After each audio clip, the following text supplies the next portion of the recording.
राष्ट्रवादी आमदारांचीही देवेंद्र फडणवीस यांच्याच नावाला पसंती आहे मुख्यमंत्री पदाकरता अशी सूत्रांची माहिती आहे। फडणवीसांनाच मुख्यमंत्री करण्याचा राष्ट्रवादीच्या आमदारांचा सूर आहे। राष्ट्रवादीचे आमदार ठराव पास करून ही भूमिका घेतील अशी माहिती आहे। शिंदेंच्या नावाचीही मुख्यमंत्री पदासाठी चर्चा असतानाच राष्ट्रवादीचा पाठिंबा मात्र देवेंद्र फडणवीसांना आहे अशी सूत्रांची माहिती आहे।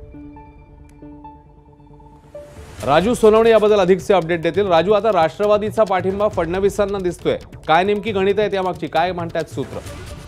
पाहतोय आपण महायुतीला घवघवीत यश मिळालेलं आहे। आता मुख्यमंत्री पदाचा चेहरा कोण यावरून जे आहे ती चर्चा सुरू झालेली आहे।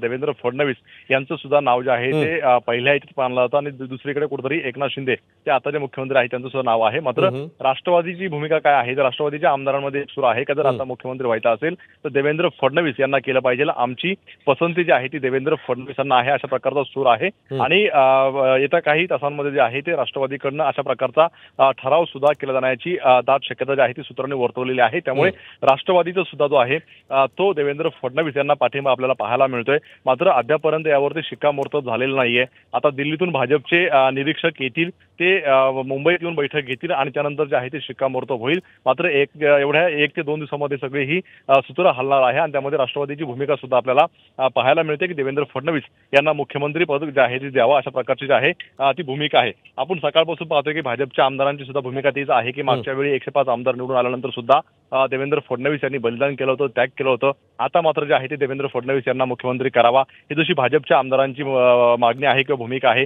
तशीच मागणी किंवा भूमिका जी आहे ती राष्ट्रवादी अजित पवार गटाची आपल्याला पाहायला मिळते। त्यामुळे येत्या काही तासामध्ये जे आहे अशा प्रकारचा ठराव करून जे आहे ते महायुतीमध्ये ठेवण्याची शक्यता आहे। धन्यवाद राजू या माहितीबद्दल।